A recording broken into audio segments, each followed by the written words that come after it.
నమస్కారం. ఈటీవీ 360కి స్వాగతం. ముందుగా ప్రధాన అంశాలు. ఉత్సాహంగా సాగుతున్న రెండో విడత పోలింగ్.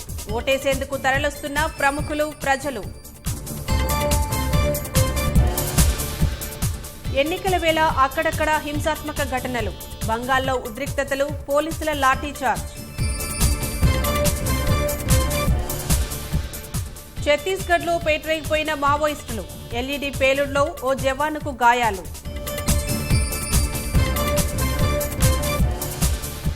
కశ్మీర్లోని 2.5 జిల్లాల్లోనే ఉగ్రవాదం. ఎన్డీఏ పాలనలో ఎక్కడా బాంబులు పేలలేదన్న మోదీ. స్థానిక సంస్థల ఎన్నికలపై రాష్ట్ర ఎన్నికల సంఘం సమీక్ష. ఏర్పాట్లపై కలెక్టర్లు, ఎస్పీలతో ఎస్ఈసీ నాగిరెడ్డి భేటీ.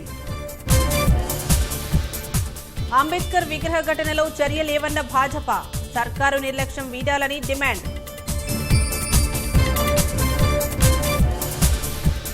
ఉమ్మడి ఖమ్మం జిల్లాలో నిలిచిన ధాన్యం కొనుగోళ్లు. గన్ని సంచుల కొరతతో రైతుల ఇబ్బందులు. రంగారెడ్డి జిల్లా వెంకటాపూర్లో విషాదం. పెళ్లికి నిరాకరించారని ప్రేమ జంట ఆత్మహత్య.